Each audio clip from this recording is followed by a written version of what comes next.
And welcome to The World This Week in partnership with the Daily Beast. I'm Annette Young, filling in for François Picard, who of course has been in Washington reporting on what has been an extraordinary election result.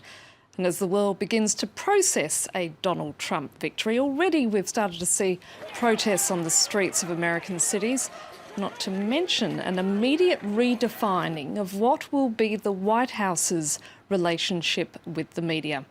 And who best to discuss where that leaves us journalists and what life in Trump's America will be like.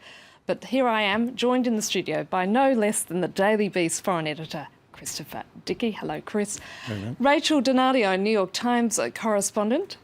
Régis Le Sommier, deputy editor at Paris Match, and Janat Jalil, a British broadcaster and journalist. And thanks and hello to all of you for coming in on a Friday evening to talk to us.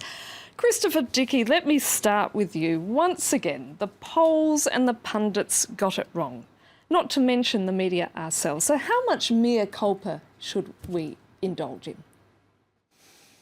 Well, I think we should on a couple of fronts. I don't think we got out and seriously talked to enough people who were supporting Trump. I think often the media didn't want to hear what they were saying when they did talk to them. There was a tendency to go for sensational headlines about Trump rather than even to listen to some of his programs. I mean, for instance, when he presented his 10-point immigration program, it had a lot of crazy stuff in it, but it also had a few reasonable points in it. Nobody reported on them. I thought it was really interesting when he gave his victory speech.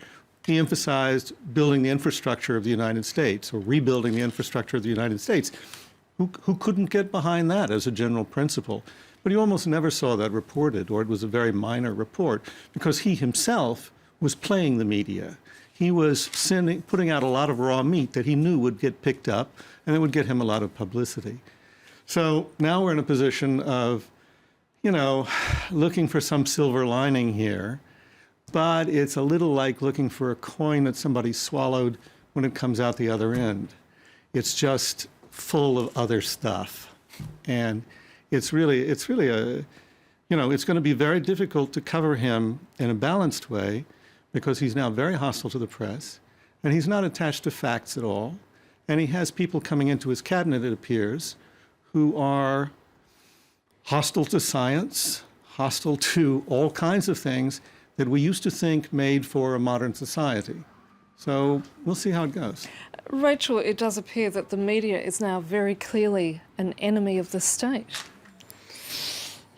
I hope not entirely. I hope we can redeem ourselves somehow. But I do think that the polls and the pundits were, as Chris said, got a lot of things wrong. But I also think polls are based on past voting behavior. And one of the things that we saw here is that some people, especially in these crucial Rust Belt swing states, voted for Obama in 2008 and 2012 and voted for Trump this time. I think that the polls, even the most conservative polls showed that Hillary Clinton would win. But what more shoe leather reporting, I think, would have done was talk to those angry, disaffected voters who felt like the things weren't going well and they wanted change. Hillary Clinton was an establishment candidate in a moment that called for change and kind of populist rebellion. So isn't your organisation the very sort of example that you would talk about in terms of being that liberal media who should have done a better job? They should have put a target on my forehead in the makeup room. I think that we did at the New York Times, I think, a really good job of covering this election. And I think, again, no one predicted this result. Could we have done better? Yes. Could there have been more stories about those angry voters and understanding that anger rather than seeing it as a kind of anthropological phenomenon? I think a lot of us in the media have a tendency to say, like, oh, well, those people think that. I mean, it's very hard to understand visceral anger unless you can kind of share some of that visceral anger. But there's also the problem. It's the whole problem with populism is that populists are asking the questions that people want asked, and a lot of times the mainstream, the establishment is not listening to. But then when the populists give answers to them, they don't make any sense. It's very hard to cover someone who gives answers that don't make any sense. Mm-hmm. People voted for Trump because he was asking the questions they're asking and he was expressing and reflecting the anger that they feel. But he has not come up with any programs. And that's where we failed. Answer them. And that's where we failed. as the media, did we not, in terms of not... you No, say we pointed this out. But I think the LA Times carried out a number of opinion polls in which they found that Trump was ahead. And part of the reason, apparently, was because people were being asked online rather than on the phone. So they weren't so embarrassed. There's this whole phenomenon of the shy Trump voters, something we've seen in Britain, where last year in the general election, there were shy Conservative voters, which gave a very unexpected victory to the Conservatives, and then again in Brexit earlier this year.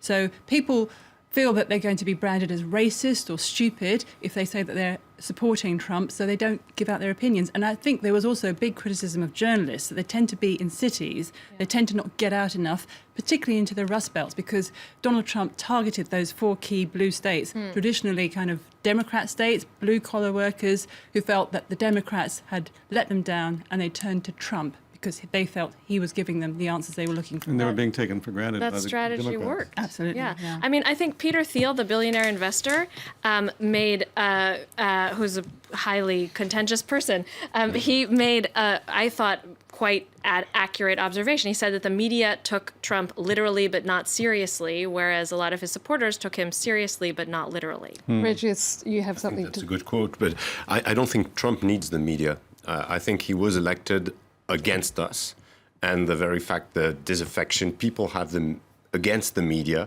I mean, I'm talking about the mainstream media. I think there's this phenomenon of global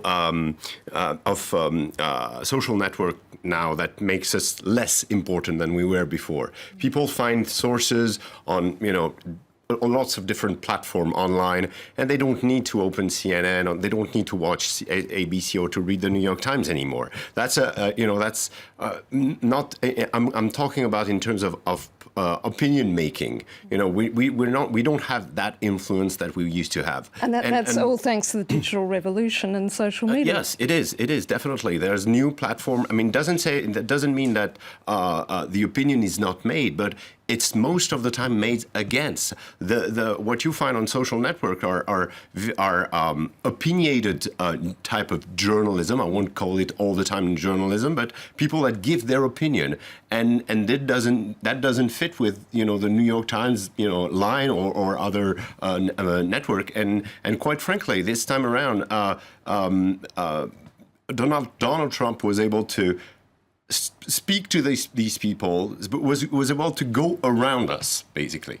He was able to go around a number of institutions that usually, traditionally make the political election. Look at Wall Street, for instance. He had his own money. He spent, I think, 10 times less than Hillary Clinton during this campaign, which is, he didn't need the media. He needed the media, but he didn't need them, their approval. He didn't need Wall Street. He didn't need his own political party, because he ran most of the time against the Republican Party. Even the Pope was against him, and guess what? He got elected, which is, another way of, we should really, I think we should, you've expressed quite clearly what maybe a number of journalists living in cities should have done. I mean, maybe leave their Twitter and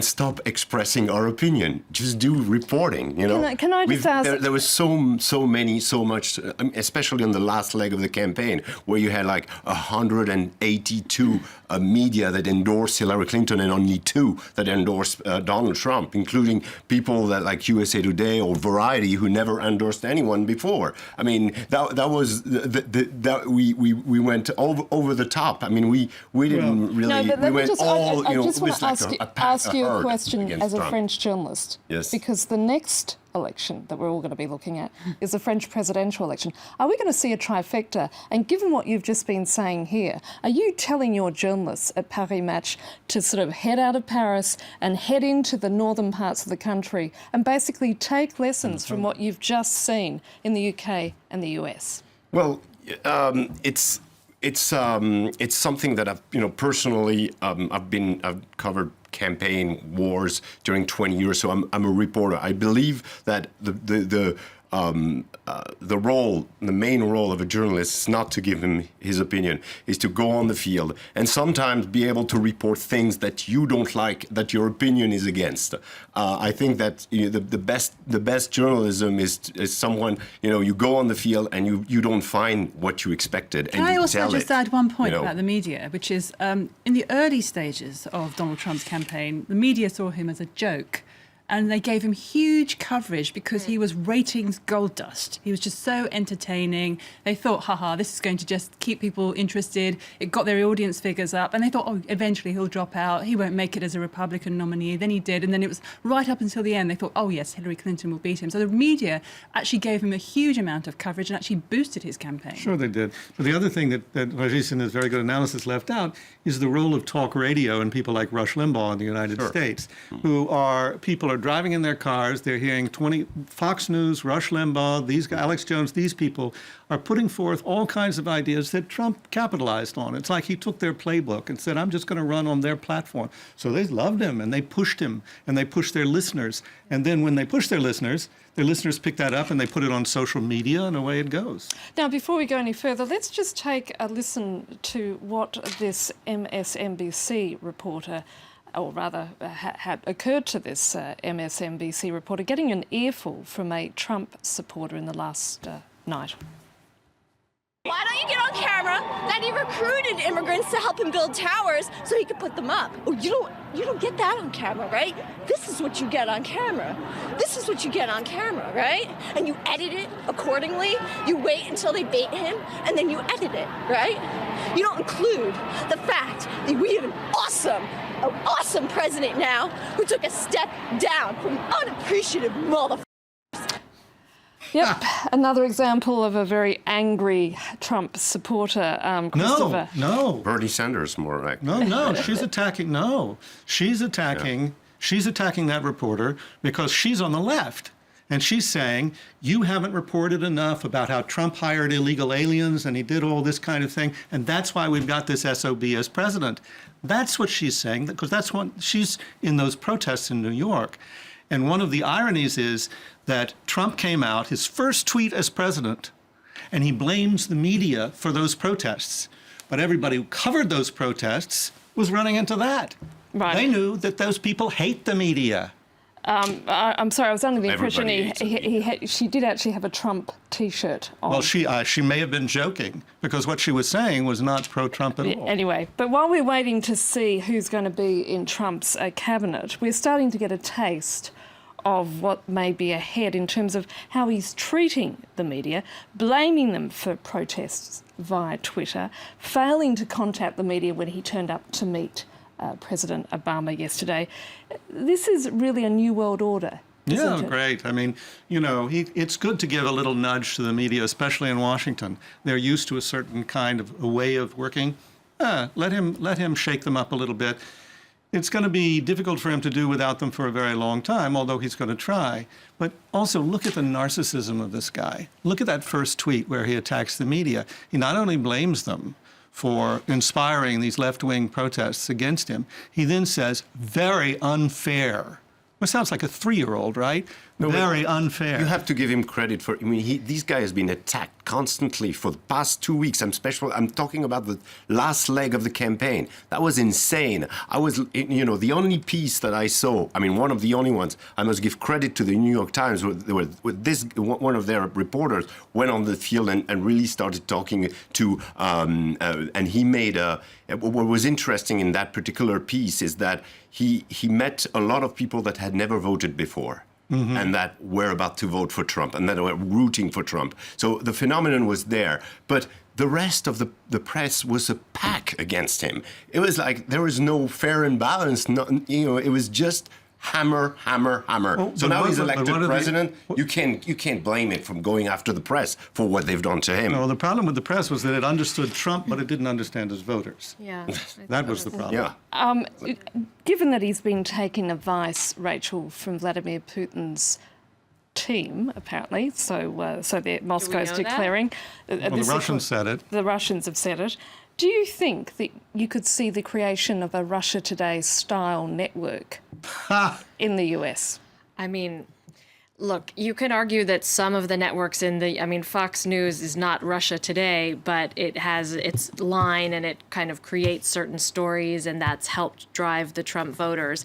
I mean, there was a lot of talk before Trump won the election of, oh, even if he loses, he'll create Trump TV, and then it'll lead to something else. I mean, I don't know the answer to that question, but I want to just also remember and remind everybody that Hillary Clinton won the popular vote, and that there's a very small margin in electoral college. I mean, the electoral college is really the issue here, and so the country's very divided. But yes, this is the American rules for choosing their president is through the electoral college. So you can't change the rule after, it was the same thing with Al Gore, except that Al Gore probably felt more cheated than Hillary this time. I mean, there's no, she's not contesting. I've said it on François and Catherine any number of times. We're going way back. Hillary was a terrible candidate. She was, yeah. She was just a ghastly candidate. Mm-hmm. What do you think is going to happen to the Democrat Party as a result? I think you're going to see the Bernie elements of the party come on very strong now. Sure. And say, some of them will say, if only we'd had Bernie, we would have won. I don't think that's true. I don't think that's true at all. But I think they will say, Bernie was in touch with, say, voters in Wisconsin. Bernie was in touch with those voters that Hillary was not in touch with at all. Yeah. And that's one of the reasons that he defeated her in a lot of those states, was because he spoke to them and she didn't. She had no resonance. She didn't campaign in the North. I have to say, I'm a bit wary of saying that Bernie Sanders wouldn't have won, seeing as how badly the media got it wrong where Trump was concerned. I mean, the thing about Hillary Clinton was she wasn't able to infuse people the way Trump or Sanders were able to. She was seen as part of the establishment, and this is a big howl of rage against the elites, against the big banks and all the sort of companies that have moved their profits offshore. So that's what Trump was tapping into. That anger existed already. Yeah. I'm going to have to press the pause button, guys. We're going to have to take a short break. We'll be back with the second part of The World This Week. Do stay with us here on France 24.